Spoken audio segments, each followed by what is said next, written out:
Welcome back, Veiled Seekers. Welcome back to the Veiled Path podcast. I am your host, Froilan. It's good to see you guys again. On this week's episode, we got an exciting new interview with Frater Eleftheria. Frater Eleftheria has recently just come out with his new tome, Voces Caelesti. First, a little bit about Frater Eleftheria. Frater Eleftheria is a practitioner of the Western esoteric tradition who has 20 years experience and has been initiated into a number of esoteric orders. With over 38,000 subscribers on YouTube, Frater Eleftheria has cultivated a dedicated following drawn to his accessible yet profound approach to teaching people esoteric knowledge. He's well regarded by explorers of the esoteric. In 2025, his work on angelic beings was referenced by prominent UAP whistleblower Matthew Brown in connection with the US government knowledge on non-human intelligence, or NHIs. So without further ado, let's turn to my interview with Frater Eleftheria.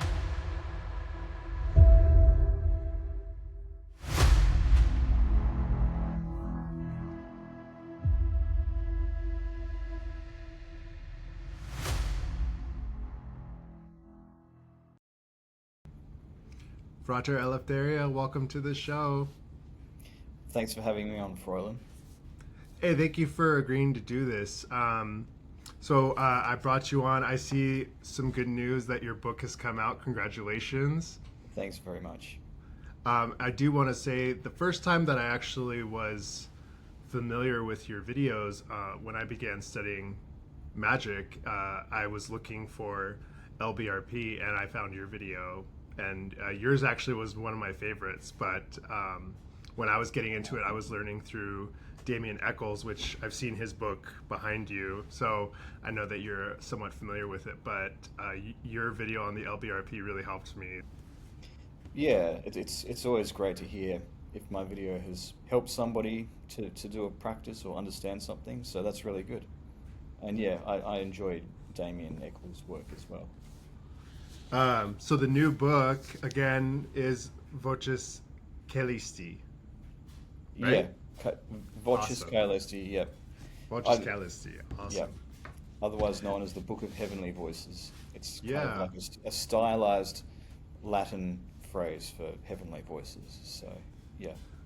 I definitely wanted to say congratulations. This is a Yeah, big thanks very work, much. and after having dived into it, I can tell a lot went into this book. So, congratulations for finishing that up.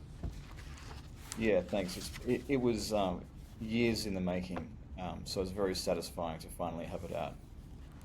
Now that I have you on the show, I did want to talk about the book, but I also want to ask you a little bit about your formation. I've heard bits and pieces of it, but just to be on the same page, I know that you came from a Thelemite background, studying under the AA and OTO, but is that correct? And what was that like? Yeah, that's correct. And really, the biggest contribution to my path from my time in those two orders was working the paths and working the Sephiroth in the Tree of Life, which forms the basis of the AA system, and really doing the different tasks and spiritual practices on that was most of the way that I was inspired by those orders. And a lot of that stuff actually goes further back to like the Hermetic Order of the Golden Dawn, or the Western ceremonial magic of that same period, the late 19th, early 20th century, as well as some yoga as well in the case of the AA. So although I was coming from a Thelemite kind of background, like the more I think about my spiritual roots, so to speak, the more I realized that I was actually carrying on something which was pre-Thelema, which came out of the Rosicrucians and different groups like that, the Hermetic Kabbalah that was developed in earlier centuries. And yeah, so the Thelemic orders that I was in, I would say, like transmitted a lot of knowledge from earlier times, and that was probably mostly what stuck with me and what influenced me, including the working with the Enochian magic. So, and you've said, I believe, that you were raised Catholic. I think that was your original baptized religion, but at some point becoming more attracted to the esoteric, and that led you on self-study before you made it into the OTO and AA? Yeah, well, I was quite religious when I was a kid. Like Mm-hmm. I took all of that stuff in the church very seriously. Yeah. So I was invested. But then, as I explored religion and spirituality, I started to ask questions or have ideas that didn't fit within the kind of mainstream Catholic dogma. And so I had to rebel against it and start looking elsewhere for some better answers. And you know, I found Thelema as a combination of just a chance encounter in a bookshop, finding a bookmark that had the details of a local body on it, but also probably an underlying desire to rebel by going towards someone like Crowley. Yeah, exactly. Yeah. And I know that you were, I think you said you were in the AAOTO system for several years. Was it 10 years? So I was in the OTO from 2008 through to 2022, and then I was in the AA from, well, 2017 properly, I was in it, and then till 2022 as well. Okay. Yeah. Okay. And what made you decide to cut that off and choose a different path? Well, I mean, I'd already grown disillusioned with the OTO a few years beforehand because of just the dynamics within that order, and just there's a lot of really toxic people who can be attracted to that group, unfortunately. Yeah. And people from local bodies around the world will tell you the same thing, I'm sure. So it was a combination of that, and then also just philosophically developing and starting to gravitate more towards like esoteric Christianity, I suppose, as I explored things like modern neo-Gnostic kind of schools and ideas. And yeah, and then eventually I decided, after a lot of introspection, that there were just things about Thelema that I couldn't square with my own personal beliefs. And Sure. and I was coming to those beliefs as well by studying the visions that the angels had given me in my Enochian practices. And that was starting to change my moral framework as well. So it's probably a combination of all of that which made me decide to leave Thelema. I see. And backing up a little bit, did you feel like the visions you were getting were sort of contrary to Crowley, or you were sort of under awareness of Crowley's lifestyle, and that perhaps explains some differences? There were certainly some parallels with Crowley in terms of I suppose you could say, the religious iconography, the kind of the appearance of goddesses at certain points, the role of spiritual ecstasy in certain visions was very much in keeping with Crowley's own visions. But in other respects, they were different to what Crowley was talking about in his Thelemic religion, or spiritual philosophy, if you prefer. And I thought that what I had was something new, unique and something new. But as I study it, and I studied, more deeply the Western esoteric tradition, I'm starting to realize that perhaps it's a continuation or an evolution of something that went before. But there's certainly a Thelemic influence in certain respects, but not in terms of the core ideas, I suppose.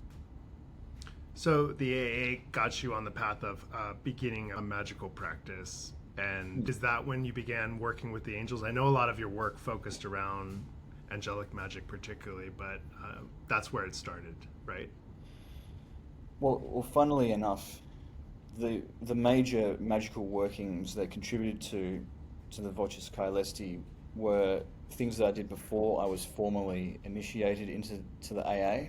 So okay. They appear on the AA path, but I wasn't actually formally joining the order until later. So I did the Holy Guardian Angel working in 2013, and then I did my Jebafel ritual 2014-15, and then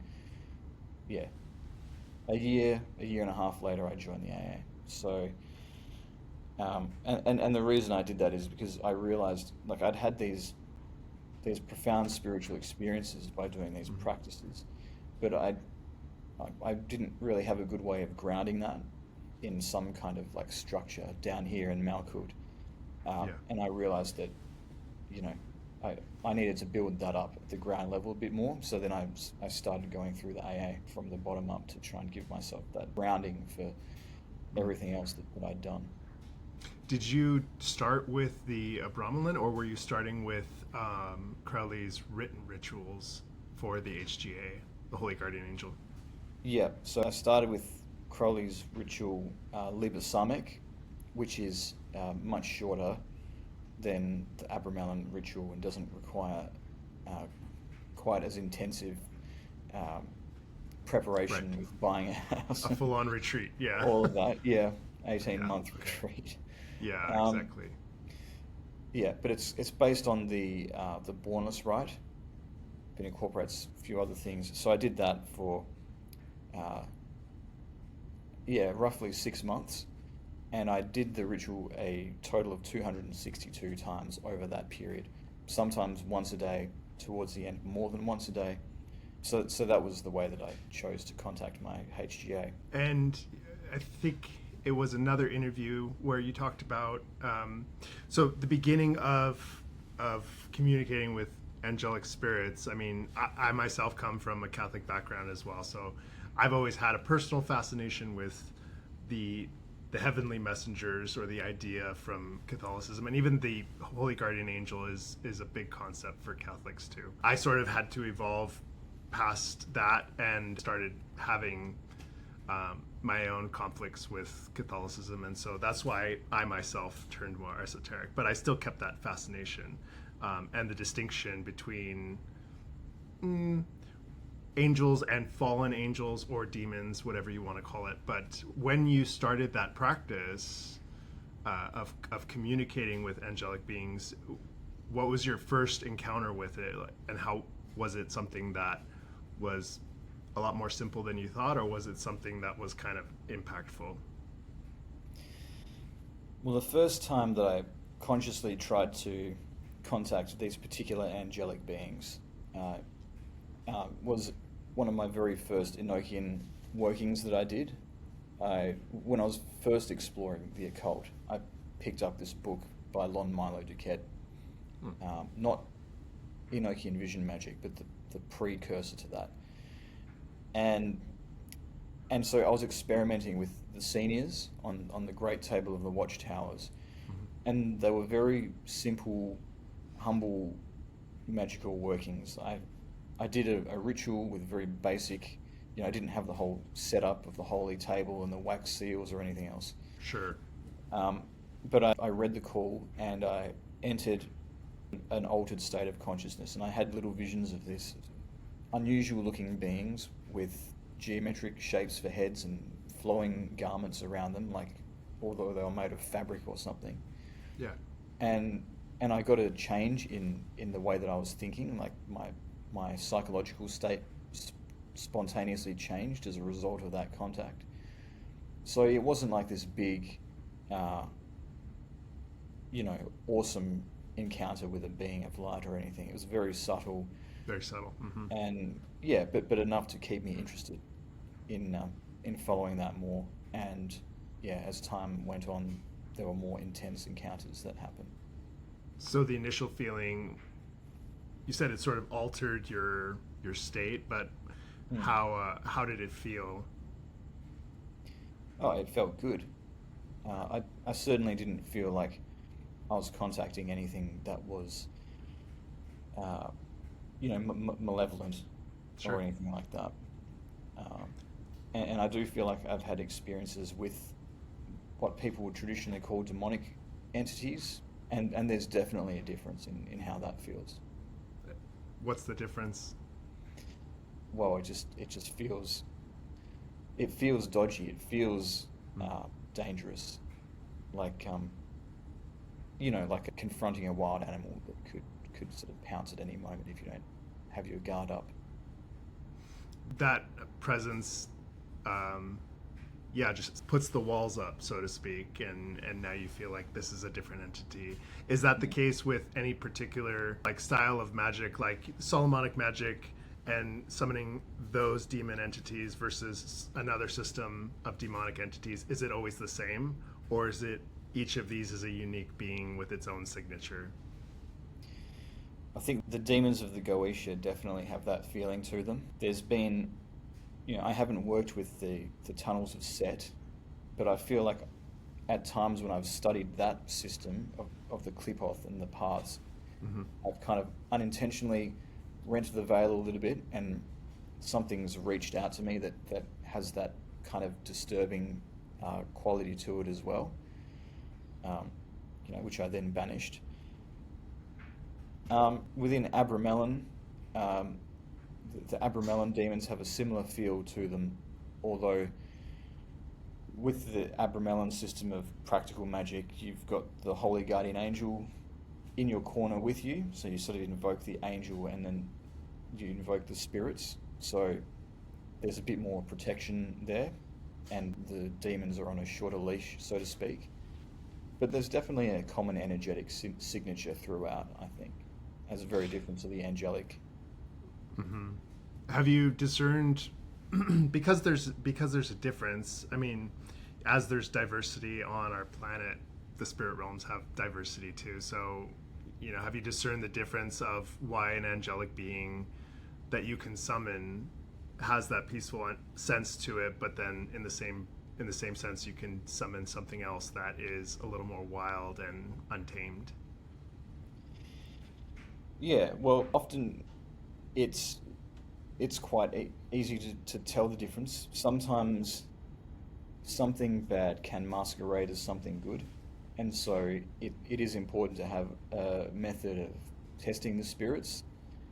And I find that calling upon the name of God, or whatever tradition you come from, whether that's Ial, the Greek name, or Yod-He, Vav-He, or even the name of Christ, Yeshua. depending on that's right, can quickly reveal the true nature of a spirit, and if it's there for good or evil purposes. And do you, especially after studying Crowley, when you encountered these beings, in your mind, did you picture that this is something from your own psyche, or this is something outside of me that's, that I'm not in control of at all? Well, when I first started doing scryings and things like that, I was sure that this was something in my own psyche. But as time has gone on, I've started to reach the conclusion that in fact there is something external going on. That there's some kind of, I don't even know how you would describe it. In today's terminology, maybe like an extra dimensional entity or something like that that's reaching out and giving a person information. But it can be hard to tell the difference. And because it is such a subjective thing that you're doing, you're going within to use your inner eyes to see something. And I do think that we don't get like a pure form of knowledge when we do that. Everything that we receive is filtered through our own psyche, and we need to that's another thing we need to discern when our own psyche is influencing the reception of that too much. But certainly in terms of, like, for example, if you are in something like the OTO and you learn all of the correspondences of red means Mars and blue means Jupiter and all of that, then the entities will use those symbols to communicate a specific message to you. So in that sense, it's a combination both of the symbols that we've internalized and something else coming through and using that.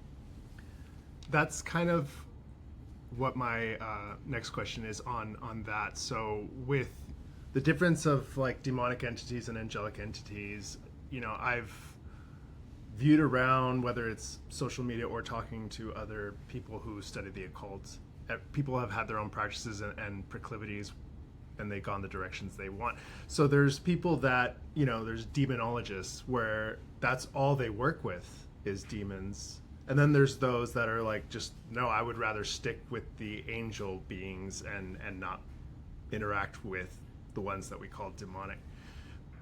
Is it a difference in even our frequency? If our frequency is more attuned to one or the other, you're going to be repelled by those beings? Or is it just, they like the tension, they like the wildness? I think that there's definitely things that people can do in their lifestyle that make them more organically attracted or attractive to a certain type of entity. Like, for example, if somebody has got profound issues that they're not addressing, and lives a lifestyle that's quite harmful to themselves and other people, then, the more demonic forces are going to be attracted to that, and they're going to resonate more with that. And conversely, somebody who tries to live a more holy lifestyle, let's say, perhaps they do fasting every so often, is going to make themselves more open to something that would be described as angelic. And so I think it can work that way, just aside from the fact that, we can initiate an encounter with one or the other based on the kinds of rituals that we do. Yeah, that makes sense. I've always just been curious as to, I guess, the origin. A lot of people have different theories as to, what draws the distinction between a demonic figure and an angelic figure. I think it was Eccles that I was fascinated by, where in his book, Angels and Archangels, he just categorizes demons as angels that became self-aware and therefore turned transactional versus just serving. Is that something that you've experienced through your analysis? I'm still not sure from a metaphysical standpoint how to explain the difference between angelic and demonic entities. But I mean, the model that I'm using at the moment is that we have more dense physical kinds of levels of existence, and then we have more spiritual fine levels. And while we have this bias that material equals further away from God and spiritual equals closer to God, I don't think that's necessarily the case. And if you think about it just in terms of the human being, like, you can be very disconnected from your physical body and inside your own mind a lot more, and that can either be good for you because you can be contemplating very lofty concepts like virtue or whatever, but it can also mean that you're trapped inside a really negative cycle of self-talk that's working you up into this this negative spiral. And if you get out of your head and just ground yourself back in the physical and touch some grass, as they say, you would actually be bringing yourself more into alignment with God. So I think that there's probably in the spiritual realm, like, things that are, from our moral standpoint, more in the service of good or evil, let's say. And the way that I think about it is, I think maybe even David Icke or someone like that might have said something similar. Like, you've got, if you think about the light spectrum, you've got visible light, and then, above purple, which is supposed to be the highest vibrating color, you've got the ultraviolet, and then below the lowest vibrational visible color, which is red, you've got the infrared, and the demonic is like the infrared realm, and the angelic is like the ultraviolet. So there's this whole spectrum of different ways of being, and physical human beings are kind of in the middle. That's the way that I've learned to think of it. I don't know where the origins of those different beings could be. That's something that's completely beyond my understanding. That's really interesting, though. Working my way towards the book, would you say then, because the figure of Christ comes into your book, would you say then that you have a more Gnostic view when it comes to the world and the cosmology, or would you say that, coming from a more proto-Orthodox Catholic background, that being a different idea of Christ versus the Gnostic, would you fall into either of those camps, or do you fall outside of those? Well, I certainly think that there are elements of the Gnostic Christ which come through strongly in the way that Christ is presented in the book, and even more so, I guess, the traditions that were influenced by Gnosticism, so Christian Kabbalah, for example, and things like that, this more esoteric vision of the Christ. It certainly has more in common with that than the mainstream Catholic kind of view. Where it differs from Gnosticism is that what's presented in the book is not like a rejection of the physical world as being evil. It actually celebrates the physical world as a beautiful part of God's creation, or the divine's creation, which has been distorted, and that's what causes what we call evil in the world. So it's not saying that the physical world is evil, but it is saying that we need to elevate ourselves to be more spiritual. And it does have the same view of Christ as like not someone who came to die on the cross to vicariously atone for us, but someone who laid out the path to become one with God, to become the perfect image of the Adam Kadmon. Towards Christhood.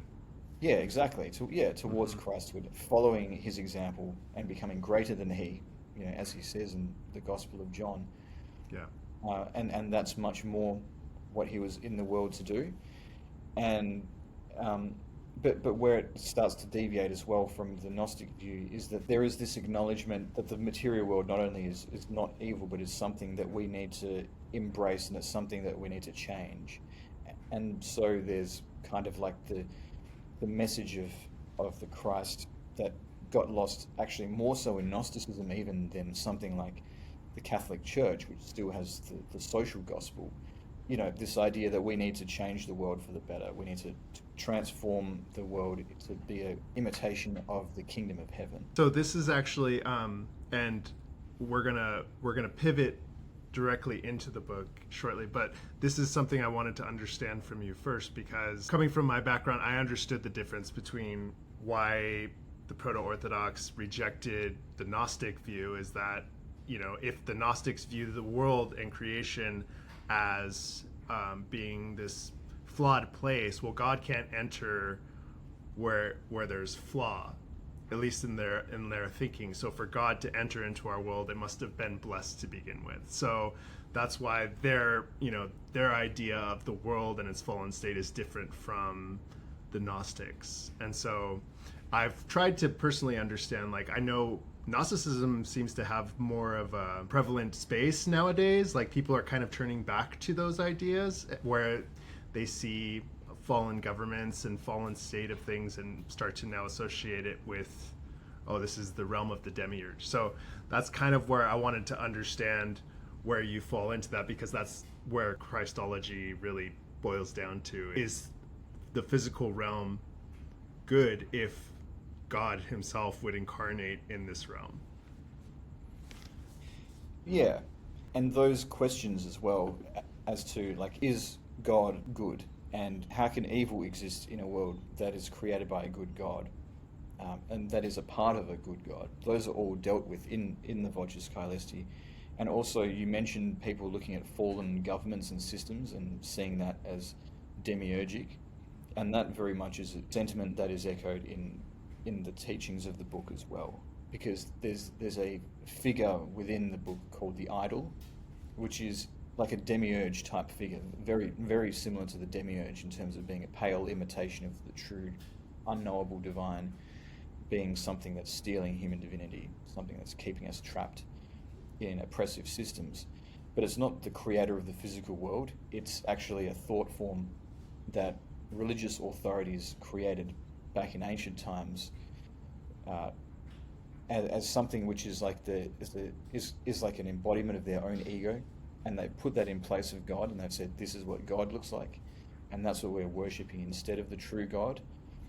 And that has become the soft power basis of all of the systems of oppression that went after it. So in that sense, the cosmological view of the Gnostics is not echoed in terms of cosmology in the book, but at the sociological level of like systems and societies, it is. Right.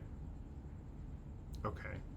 Now, I'm going to want to come back to that in a sec, but to pivot directly to the book. So the book is a result of your work communicating with what's known as the Enochian spirits. So utilizing a form of magic, for people who don't know, Enochian being a Renaissance system under John Dee and Edward Kelly, who lived in England, and they had these scrying sessions where they contacted these same beings that you purport to have communicated with directly for this book, right?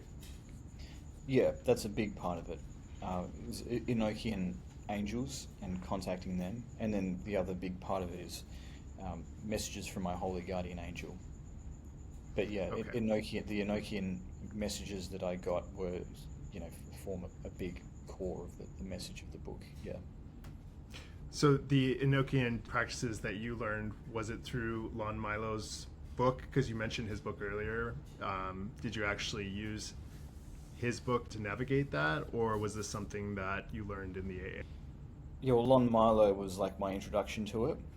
And then when I joined the OTO and I started to show more of an interest in Enochian magic, I read The Vision and the Voice, and I looked at some material from the local body's library that they kept of books.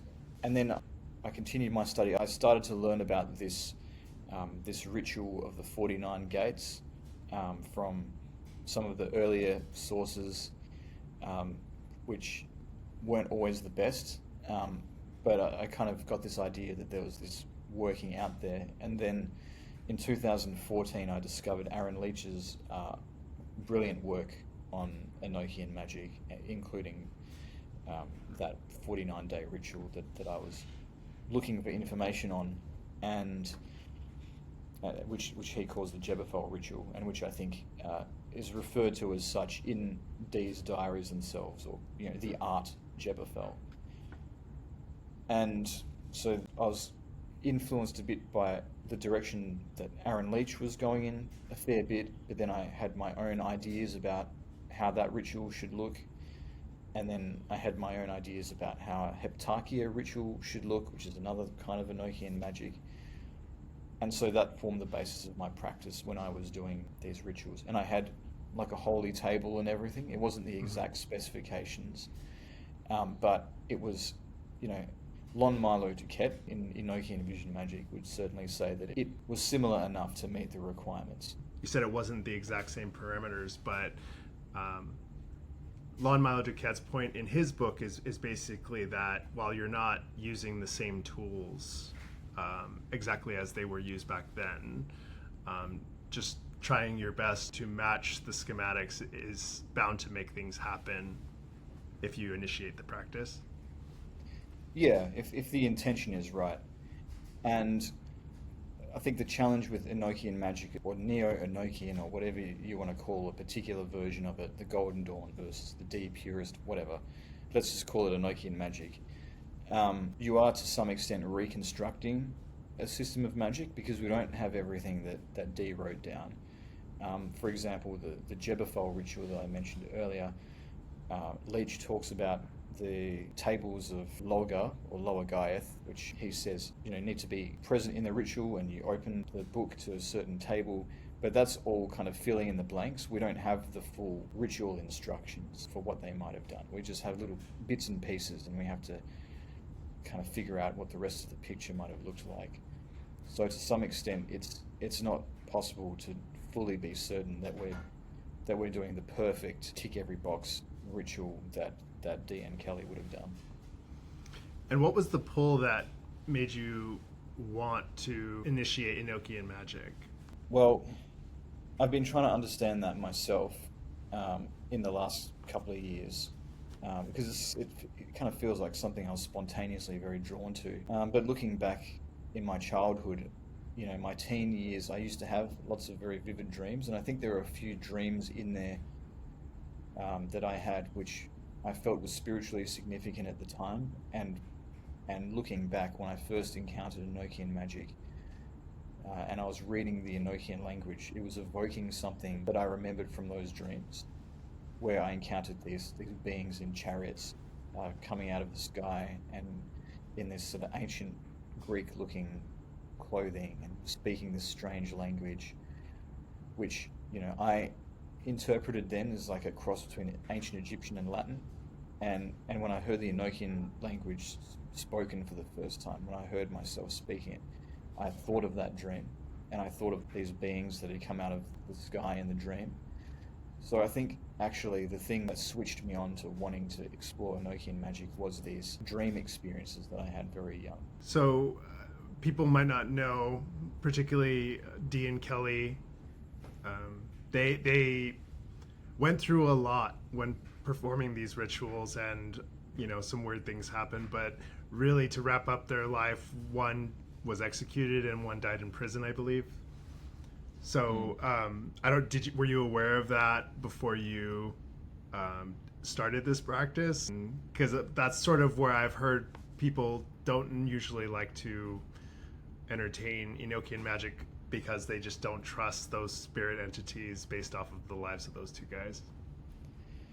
Yeah, I mean, I learned about their life story before and after the Enochian practices that I was doing. It's kind of, as I went along, I learned about it.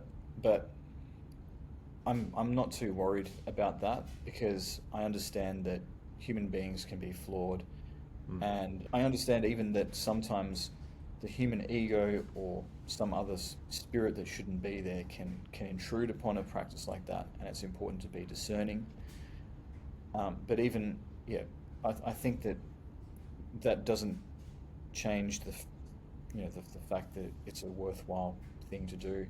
I don't think that the angels are to blame for any of what happened. Yeah, and in my experience, the angels have, if anything, directed my life in a way that is, less likely to get me into trouble, let's say. So what was your experience like then, once you decided to contact them? What happened? Well, I did these rituals, these scrying rituals, and quite often I would get, basically like thoughts would come into my head, and words would come into my head as if it's a thought, but it's not from me, and I'd write all of that down, and then, when it first happens, you don't really know what you've got. You kind of, it almost seems a bit random, and so you have to spend some time trying to understand what you've been told, and sometimes that can take years. But as you study what you've been given, it does elevate you. How long was this period, by the way? Well, since I've really seriously started working with the Enochian angels, I would say from 2014 to, say, 2023 probably was the last ritual that I did, which where I received something that made it into the book. And then 2013 was when I started working with the Holy Guardian Angel. So that's kind of when it started. Yeah. So over this period, going through the practice and then receiving a voice or a message and then writing it down, and over time piecing it together. Yeah. So there were times in my life where I was, years went by and I wasn't living by the message that I'd received, because I was still trying to understand it, and so it was a very gradual process of being changed by it. And the message ultimately, what was it where you started to feel like this is something that you're going to put in a book? At what point did that come? Well, it's funny because when I was younger and I was, first starting on my magical path, I went to a lot of psychics to try and see what the future had in store for me. And I was told, I was going to be some kind of spiritual teacher, if you like, that a lot of people would eventually be aware of. And part of that was that there was this book that I had to publish, and I wasn't sure what that book would be, whether it's something that I wrote, my own thoughts, or it's probably what I assumed it would be. And then as time went on and I did more of these rituals and I studied the purpose behind them, according to Crowley and according to D and Kelly even. I realized that that was related to the receiving of a new book, and I kind of put the pieces together that, oh, this is the book that I'm supposed to present. And there were things that the angels themselves told me that confirmed that. And yeah, so then as a result of that, I knew that I had to publish this book of heavenly voices. So I will say, when I first became acquainted with your channel, there was something that I thought about you, which was, this guy does need to write a book, because it was just very clear you were having experiences, even just teaching these simple rituals. It was very clear that you were very familiar with these. You had your own experiences, and it was conveyed that you should be writing a book. You should be writing, at least. So I'm really glad that you did. If you had to summarize the message of the book into a succinct message that you're trying to convey, what's that message? That's a lot of knowledge to summarize, but your best gospel pitch. Yeah, the divine that you're looking for lies within each person, and we need to discover what that is, because everything depends on it. Yeah, that's awesome. You do mention the Upanishads, and I was trying to look for it before this episode, but you have a quote by Vivekananda, who's one of my spiritual heroes in here, where he talks about religion. But his whole point is that, so I mean, his whole point was that, he was honing in on the goodness of religion, what it was originally meant to be for, which was to take people of diverse backgrounds, give them that common goal, that common integrity that unites them, so now they can actually work as a cohesive group, more so than just family or politics. Religion was meant to be transcended past all that. So is that being continued into this new message, where it's just another form of religion, or is it now trying to transition mankind to a new stage? It's definitely trying to transition mankind to a new stage.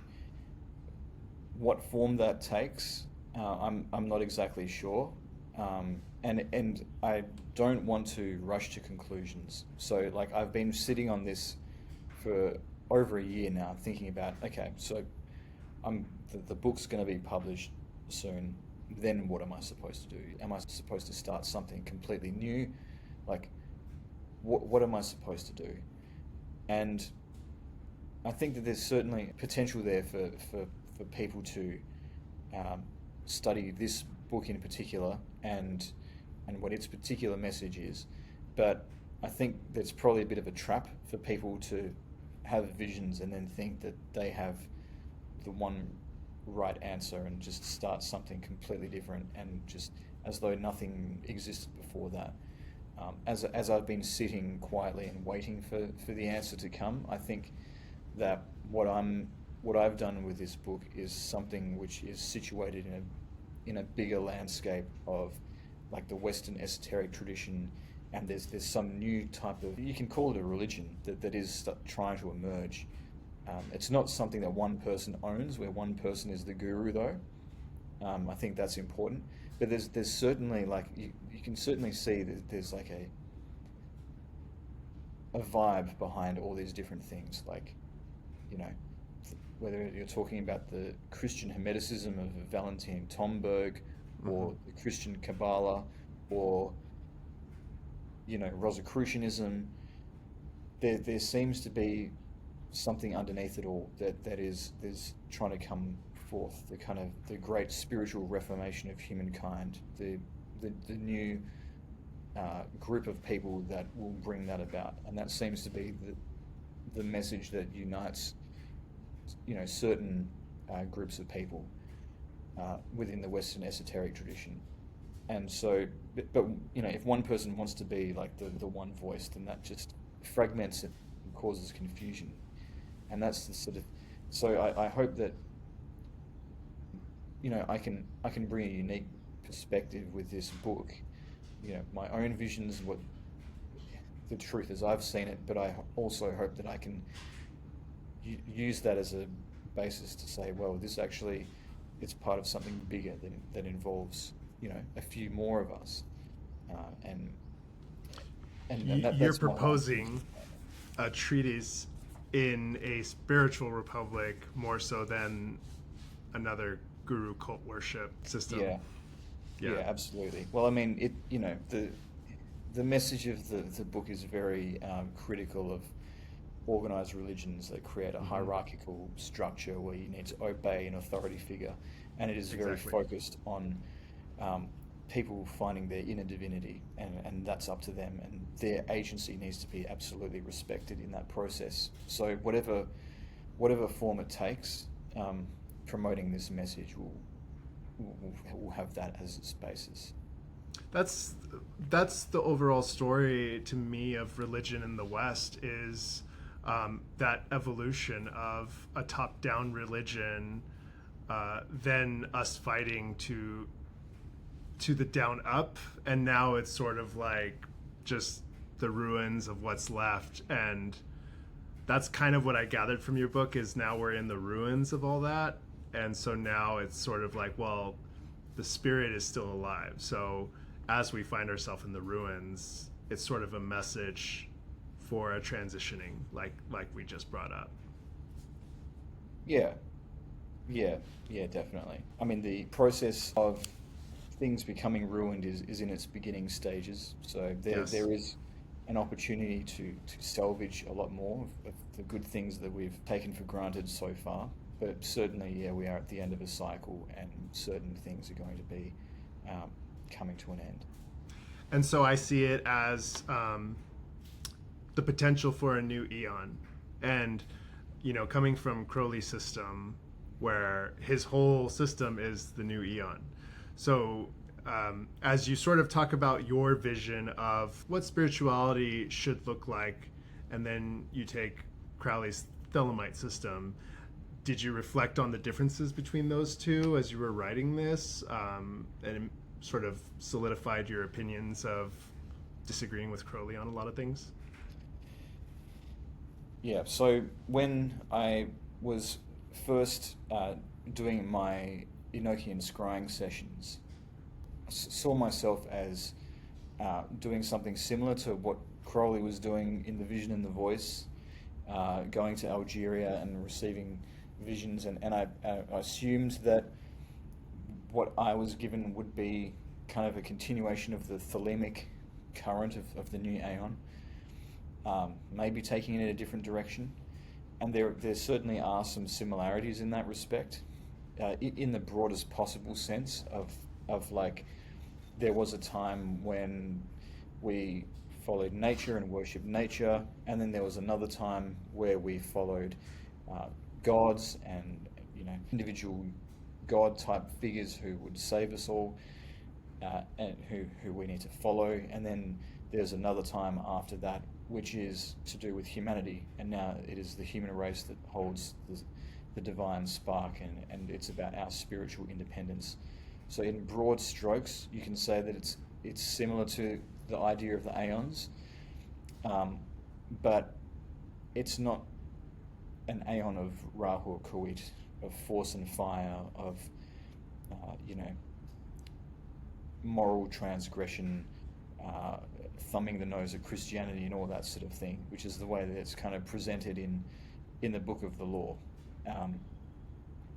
It's much more in harmony with it. There's a recognition within the messages that I was given that to really gain that spiritual independence, we need to be free from what Christianity would call sin. The thing that is really keeping us shackled is the things that keep us dragged down into the ego and selfish desires and all of that sort of thing. And Crowley tried to walk back the hedonism that is implied in the Book of the Law later in his life and say that do what thou wilt is not about being selfish, it's actually about uniting your will with the will of the universe. But I don't think that was always his understanding. I've studied his stuff for 13 years, and I certainly think that that's what was happening.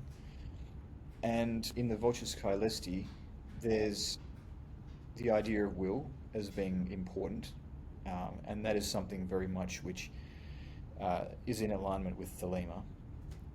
But the idea of will as something spiritually important is not necessarily introduced to Thelema as something that didn't exist before. You've got will in Raja Yoga. So the whole basis of Raja Yoga practice is that it's the yoga of will. You're using your pure intention to break through and peer through all of the layers of yourself that separate you from God. And the idea of will is important in Western ceremonial magic prior to Crowley. The four powers of the Sphinx: to know, to will, to dare, to keep silence. The symbol of the wand as the focused will of the magician. So while there are echoes of Thelema in there, it's certainly not bound by Thelemic philosophy, and there's the more core values of Thelema, the way that it treats moral questions, for example, is quite different to what's presented in the Voces Caelesti, which is, arguably very similar to like a Christian moral framework, perhaps a little softer in some respects and not as rigid, but certainly seeing love as the center. And it's certainly not love under will. It is love as the most important thing. Love, you would say, is before will. Absolutely. Okay. So, talking about sin, right? So in this system, in this vision, sin is still something that keeps man from the divine. But how would you define that sin? Like, what is that sin now, today, that keeps us from realizing the divine? Well, it's not the way that it's traditionally understood, whether that was intended by the church fathers or not. We have this idea of sin as like, there's something wrong with me intrinsically. I mean, the concept of original sin, it's hard to get past that, being Yes. the meaning of it. But then we interpret that as like, I'm dirty, I'm filthy, I should be ashamed of myself. And it's just creating all of this negativity, which actually contributes to us being stuck in all of the things that keep us separated from God. Whereas sin, as it was originally intended, was meant to just mean missing the mark, which is a much less loaded idea. Like there's an ideal way of doing things that is going to be most in harmony with the divine order, and sometimes you don't quite get there, and so you've just got to readjust and try again. And so I think that much more is what sin means. And if we understand that we are meant to be divine beings, that we are meant to identify with the divinity within and not with what would today be called the ego, this false personality that we've built up around our stuff that is concerned with the things of the world, then sin means that we focus on that false personality. It's all the things that encourage us to focus on that false personality and get trapped in that, rather than aligning with the divinity within and the divine order around us. Would you say that then perhaps sin is basically equivalent to avidya? So, it's basically illusion. So you're missing the mark of the real knowledge. Instead, you're choosing an illusion over what's real. Yeah. And I think it's useful to think about things like avidya, because a lot of the reasons why we are disconnected from God are not our fault. It's because we're ignorant, because we haven't got the tools yet to realize that that's our condition and to free ourselves from it. Sometimes we're just so wounded or traumatized that it's really hard for us to change certain things. And there are people who intentionally do evil, but I think that represents cases where people have intentionally done evil, and sin equals intentional evil, are actually like probably a minority of cases. It's much more I mean, passionate. I guess I would see that as manifesting their avidya. So, they've created this false identity of somebody that pursues something that would be perceived as evil versus what's good for themselves and for society as a whole. So, what's real, which we would say spiritual. Mm. Yeah, and the thing that makes it an illusion is that it is a distortion of the natural state of things. Mm-hmm. Mm-hmm. So would you say then, I saw that the three main practices prescribed in the book were magic, divination, and meditation. So taking magic, for example, as you said, it's the cultivation of will. So you would then recommend that, for serious spiritual seekers, they do need to be actively working to cultivate will. Yes. Yeah. So I saw that as like, coming from a Christian background. To me, I always interpreted, particularly Catholicism, it might be different in Protestantism, but will is like your little will is getting in the way of God's big will. So you probably should forget this idea of will and just allow his to be yours. So in a lot of ways, I found the practice of Catholicism to feel like suppressing will. Whereas you read the esoteric tradition and it's the opposite. It's like, you cultivate the will based off of your inner divinity. Is that how you would see it in this book? Yeah. Yeah. And if God's will is going to work through us, then it's going to work through our individual will. So if we don't cultivate our will, if we just remain passive and allow whatever external forces will dictate our lives to do so, then there is no divine will for God to work through. And it is actually through our actions and through our will in the world that God works, and that our will is identical with that divine will. There's no difference between them, because there can't be, because God is eternal. And so that really is a key message of the book as well. So how would you then advise developing those three practices, developing a magical practice, a divination, and also meditation? Is it seek teachers in each of these methods, or is there sort of a method that you recommend for people if they take your message in this book seriously? Well, I like to keep the, how to put that into practice as open as possible. I think there's probably, for example, meditation could mean Buddhist meditation, it could mean Raja Yoga, it could mean transcendental meditation. There's probably different types of meditation that benefit different people, that come more naturally to them. So I don't want to be too prescriptive. It would be beneficial for people to have a teacher, and I still am trying to work out exactly what that looks like, putting that into practice. And because there's a lot of teachers you have to watch out for in this day and age as well. Definitely. So yeah, I am planning to actually put together a course where I try and explain certain bits of the book in more detail and unpack them a bit more. So when it comes time for me to do that, then I will.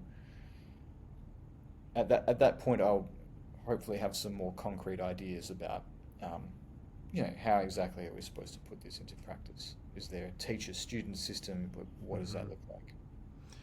And based off of the practices and the rituals you've done since the writing of the book, do you foresee another book down the road, or do you think now your energy might be into further implementing the ideas of this book? I think that I definitely need to put energy into further implementing the ideas of this book. I think that that's something that I'll probably spend my life doing, hopefully. But I certainly do want to write some other books, but they will be things that are to do with um, other esoteric topics where I feel like I've made certain headways into understanding certain things. But one book that actually I feel that I need to write because of the Voces Caelesti is a interpretation of the symbolism of the temple in the Bible. Because there's kind of like there's one passage in the book where I get an Enochian letter. It's the Enochian letter Q, and then it says, "Study this letter well. It contains the mysteries of the temple," or something to that effect. And so there's that one little bit of the book. There's so much to unpack in terms of all the symbolism of the temple. So that's going to be one book that's down the track is just trying to make sense of that one message that I got. A bunch of Freemasons' ears perked up when you said that. I mean, understanding more of the spiritual message of the temple is really up their alley. Yeah, and I've started to do that research now, and I think it's Ezekiel's temple that we need to be looking at. That's where the gold is in terms of understanding when we enter the new aeon, when we enter this new era, what are the spiritual principles that we're meant to be following. So that's going to be the basis of that bit of work. And would you say then after that whole journey of communicating with these spirits, and I mean, you sort of ascended the levels spiritually, bit by bit to communicate with each of these spirits. But after doing all that, did you feel like a transition of coming from your background first and maybe like learning a system like Crowley's? Did you find yourself becoming more joyful at the end of this process or hopeful for humanity? Or did it just become a little more intense? I definitely did find myself being more hopeful and joyful. When I began this process, I was very, well, to use the kids' terminology these days, I was very black-pilled about the state of the world and the state of humanity. And then I realized that there's actually something looking out for us, and that brings a kind of a comfort. And that, just the strength of the human spirit and the strength of spirit in general, and building upon that is building for eternity, no matter what else happens in the world. And when we learn to tap into that, it will save us. And and we can always go back to that. And it's an unconditional peace and an unconditional joy that we can always go back to. So, and just understanding that there might be a greater order to things that favors love as a principle.